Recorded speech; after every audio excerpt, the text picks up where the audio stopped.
Hello friends, welcome है आपका सिद्धांत विल3 एसबी चैनल में, जिसके माध्यम से मैं आपको सीटेट 2021 की तैयारी कराने वाली हूं और मैं मैथ सब्जेक्ट आपको पढ़ाने वाली हूं। तो जैसे कि नंबर सिस्टम में आपका शुरू किया है पार्ट 1 जिसका हो गया है, ये पार्ट 2 है। और कुछ लोगों ने क्वेश्चन के बारे में भी पूछा है कि क्वेश्चन कराइएगा। तो देखिए क्या है कि पहले मैं आपका कॉन्सेप्ट क्लियर कर दूं।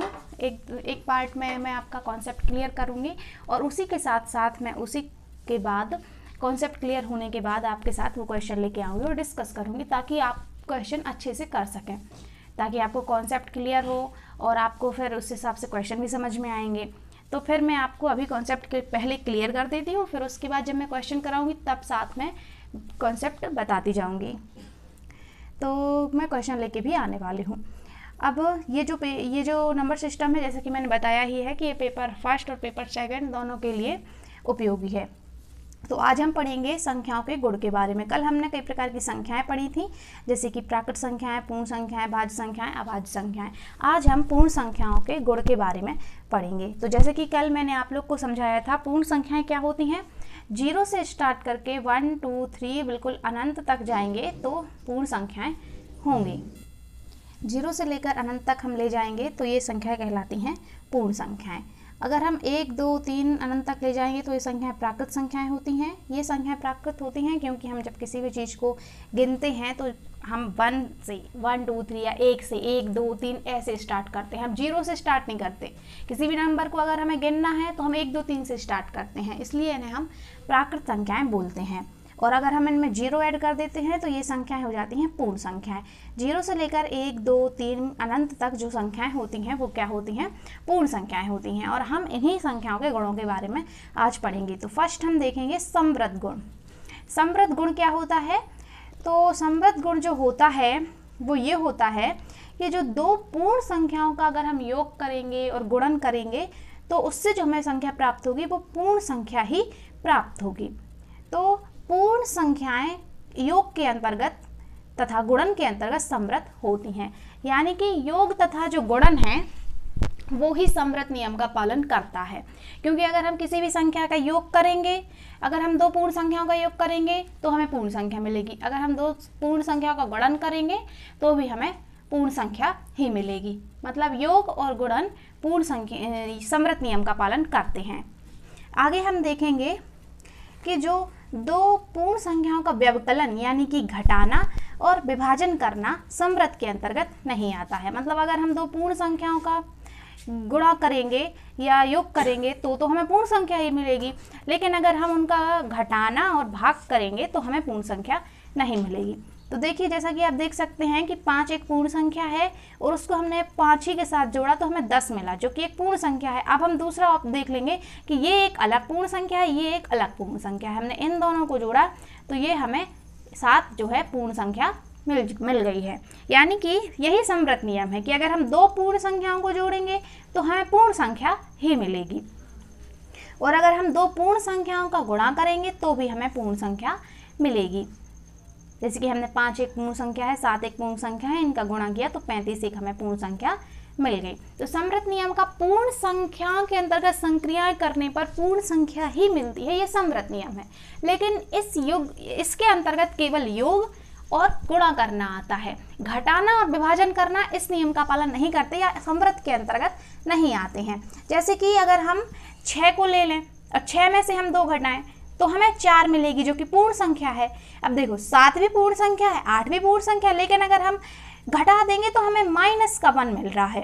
तो -1 पूर्ण संख्या नहीं है, क्योंकि हम देखेंगे कि 0 से लेकर 1 2 3 इन्फिनिटी तक जाएंगे तो ये तो हमें मिल जाएगी, ये होती हैं पूर्ण संख्याएं। लेकिन अगर हम इस तरफ जाएंगे तो हमें -1 -2 -3 ये जो हैं ये पूर्ण संख्याएं नहीं है। इसलिए जो घटाना होता है या इसको हम बोलते हैं व्यवकलन, ये समवृद्ध के अंतर्गत नहीं आता है। मतलब समवृद्ध के नियम का पालन ये नहीं करता है, इसलिए समवृद्ध के अंतर्गत नहीं आता है। अब हम भाग का भी देख लेंगे, विभाजन का। 8 में हम 4 का भाग देंगे तो 4 एकम 4 और 4 दूनी 8। तो हम देखेंगे कि 4 एकम 4 और 4 दूनी 8, तो भाग देने पर हमें ये तो मिल गया पूर्ण। लेकिन अगर हम 5 में 7 का भाग देंगे तो जो 5/7 ये पूर्ण संख्या नहीं है।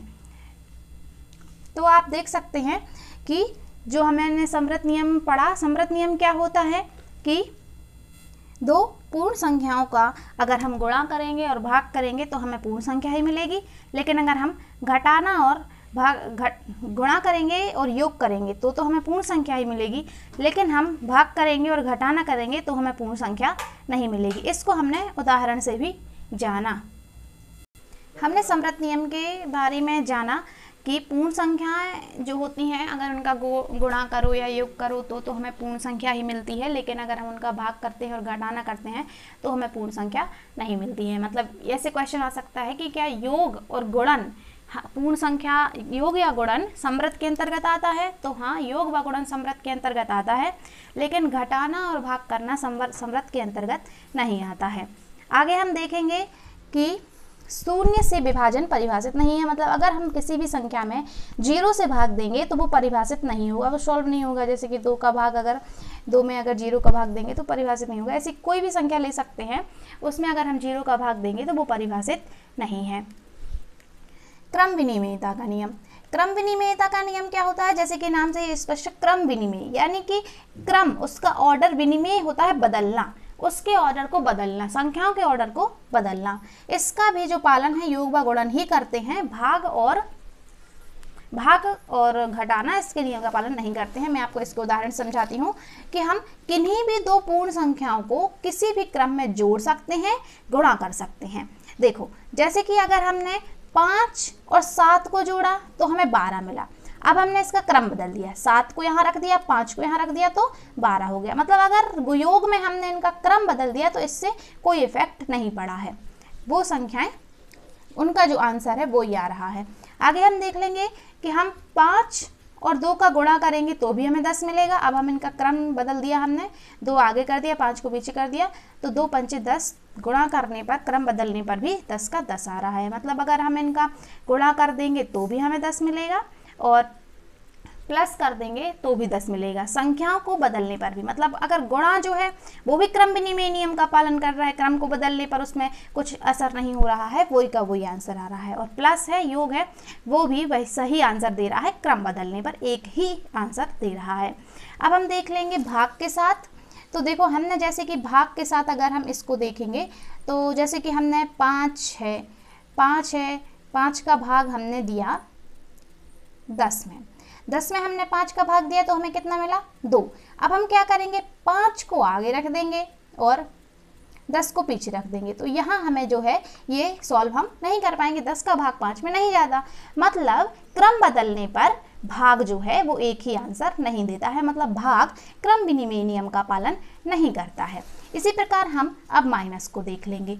माइनस को हम देखेंगे, हम 5 में से 2 घटाएंगे तो हमें क्या मिलेगा? 3 मिलेगा। अब हम इनका क्रम बदल देंगे, इनका क्रम हमने बदला, 2 में से हमने 5 घटाया, हमें -3 मिला। मतलब ये ऋणात्मक पूर्णांक मिला और ये धनात्मक पूर्णांक मिला। तो माइनस भी क्रम विनिमय, मतलब व्यवकलन या घटाना भी क्रम विनिमय नियम का पालन नहीं करता है। तो क्रम विनिमयता के नियम का पालन करते हैं योग व गुणन। भाग करना, विभाजन करना, व्यवकलन या घटाना करना क्रम विनिमय के नियम के अंतर्गत नहीं आते हैं। तो आगे हम देखेंगे अगला नियम। अगला नियम है साहचर्य नियम। साहचर्य नियम में हम 3 होल नंबर लेते हैं और उनका क्रम बदलते हैं। क्रम विनिमयता नियम में सिर्फ हम 2 नंबर लेते हैं और साहचर्य नियम में हम 3 नंबर लेते हैं। योग और गुणन ही साहचर्य नियम का पालन करते हैं। बाकी इसमें भी भाग करना और घटाना, चूँकि 2 नंबर में ही वो हमने बता दिया कि वो नहीं करते हैं पालन क्रम विनिमयता नियम का, तो 3 नंबर में तो वो नहीं करेंगे। तो ये जो साहचर्य नियम का पालन है ये गुणन और योग दोनों में होता है। जैसे कि हमने यहाँ 2 लिखा, प्लस करके हमने ब्रैकेट में 3 और 4 लिख दिए। तो जैसे आपने बोर्ड मास पढ़ा तो उसमें सबसे पहले क्या सॉल्व होता है? ब्रैकेट सॉल्व होता है। तो ब्रैकेट सॉल्व, सबसे पहले हम ब्रैकेट को सॉल्व करते हैं। तो हमने क्या किया कि 2 + 4 और 3 कितने हो गए? 7, और 7 और 2 कितने हो गए? 9। अब इसमें हमने क्या किया, यहाँ आगे वाली संख्याओं पर ब्रैकेट लगा दिया। ब्रैकेट का मतलब हमें अब आगे वाली संख्याओं को जोड़ना है। तो 3 और 2 5, और 5 और 4 9 आ जाएगा। मतलब अगर हम 2 3 संख्याओं में से पीछे वाली संख्याओं 2 को पहले जोड़े फिर इसके साथ जोड़े तो भी हमें 9 मिलेगा, और अगर हम आगे वालों को पहले जोड़ दें फिर पीछे वाले को जोड़ दें तो भी हमें 9 मिलेगा। गुणन के साथ भी, गुणन भी सहचर्य नियम का पालन करता है। अगर हम 5 और 6 का पहले गुणा करते हैं, 6 पंचे 30, और इसका गुणा हम 2 में करें तो 30 दूनी 60 मिलेगा। अब अगर हम 6 दूनी 12 का पहले गुणा करते हैं, अब हम इसका गुणा 5 में करें तो 12 पंचे 60 मिलेगा। तो योग व गुणन सहचर्य नियम के भी अंतर्गत आते हैं, क्रम विनिमेयता नियम के अंतर्गत आते हैं, और समवृत्त नियम के भी अंतर्गत आते हैं। तीनों में आपने देखा कि योग व गुणन आ रहे हैं, लेकिन जो समवृत्त नियम है, क्रम विनिमेयता नियम है, सहचर्य नियम है, इनके अंतर्गत ये सब नहीं आते हैं। भाग में, विभाजन में और घटाना में न सहचर्य नियम का पालन होता है, न क्रम विनिमेयता नियम का पालन होता है, न ही ये समवृत्त के अंतर्गत आते हैं। आगे हम एक नियम देख लेंगे, वितरण का नियम। तो वितरण का नियम क्या होता है? डिस्ट्रीब्यूट करना या फिर बांटना। किसी भी चीज को हमें अलग अलग बांटना। जैसे ये 2 है तो हम इसको 5 को भी देंगे और इसको 3 को भी देंगे। तो देखो क्या करेंगे, 5 दूनी 10 कर देंगे प्लस 3 दूनी 6 कर देंगे तो हमें कितना मिल जाएगा? 16 मिल जाएगा। अब वितरण का क्यों हम बता रहे हैं या क्यों पढ़ रहे हैं? तो देखो ये जो गुण है इसके बारे में मैं जो आपको बता रही हूँ, इससे क्या होगा कि जब हम संक्रियाएं लगाएंगे, छोटे छोटे नंबर्स पे हम संक्रियाएं लगाते हैं, जैसे कि प्लस माइनस संक्रियाएं होती हैं, जोड़ना, घटाना, गुणा करना, भाग करना।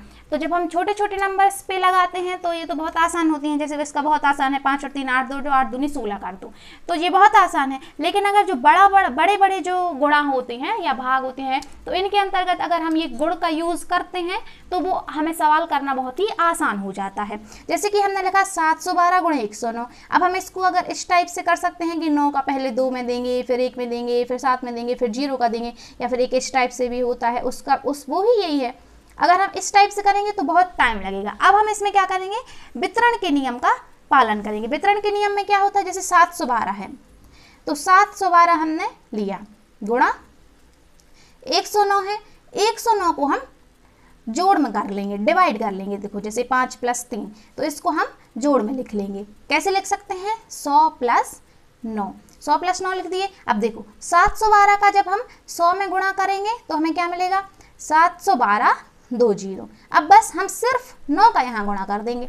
9 दूनी 18 की 8, हाथ में आई 1, 9 एकम 9 और 1 10 का 0, हाथ में आया 1, 9 7 63 और 1 64। बस हम इसको यहाँ पे जोड़ देंगे। इसको यहाँ जोड़ेंगे तो 8 आ जाएगा, इसको 0 के साथ जोड़ेंगे तो 0 आएगा, 4 को 2 के साथ जोड़ेंगे तो 6 आ जाएगा, और 6 को 1 के साथ जोड़ेंगे तो 7 आ जाएगा, बाकी 7 का 7 आ जाएगा।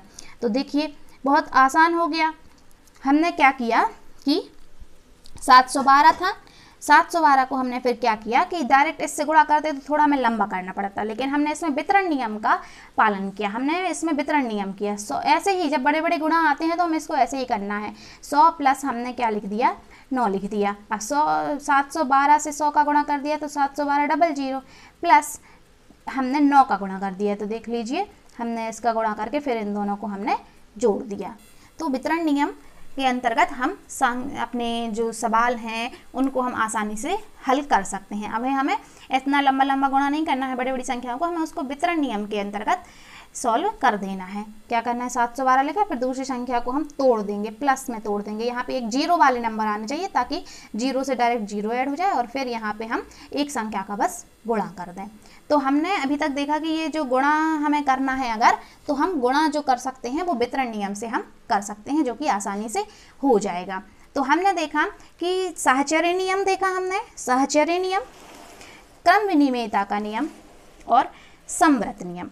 तो हमने इसमें एक चीज़ कॉमन देखी कि योग व गुणन जो है वो इन तीनों नियमों का पालन करते हैं, लेकिन जो घटाना है और विभाजन करना है वो इन तीनों नियमों का पालन नहीं करते हैं। एक बार क्विक रिवीजन कर लेंगे। समवृत्त नियम क्या होता है या समवृत्त गुण क्या होता है? समवृत्त गुण वो होता है कि जब योग या गुणा करते हैं, दो संख्याओं का योग या दो पूर्ण संख्याओं का योग व गुणा करते हैं तो हमें पूर्ण संख्या ही मिलती है। ये क्लोजर प्रॉपर्टी है, ये समवृत्त नियम है। आगे हम देख लेंगे कम्युटेटिव रूल, यानी कि कम्युटेटिव रूल क्या होता है? क्रम विनिमेयता का नियम। जैसे कि नाम से स्पष्ट है कि अगर हम योग व गुणा का क्रम विनिमेय कर देंगे, उनका क्रम बदल देंगे तो हमें क्या मिलेगी? वही आंसर मिलेगा, उससे फ़र्क नहीं पड़ेगा। तो योग व गुणन ही क्रम विनिमयता के नियम का पालन करते हैं। और हमने साहचर्य नियम देखा, तो साहचर्य नियम 3 होल संख्याओं का इसमें यूज़ किया जाता है। अगर हम पहले पीछे वाली 2 संख्याओं का गुणा कर देंगे या योग कर देंगे, फिर आगे वाली संख्या हमें गुणा या योग करेंगे तो भी हमें वही मिलेगा। अगर हम आगे वाली संख्या का गुणा कर देंगे या योग कर देंगे, फिर हम पीछे वाली से करेंगे तो भी हमें वही मिलेगा। तो आपने देखा कि हमने आज पूर्ण संख्याओं के गुणों के बारे में जाना। तो अब आपको जो भी इसमें प्रॉब्लम हो, इसके अब मैं आपके साथ कल क्वेश्चन लेके आने वाली हूँ। नंबर सिस्टम से संबंधित कल क्वेश्चन करेंगे और हम कल स्थानीय मान और जातीय मान के बारे में जानेंगे।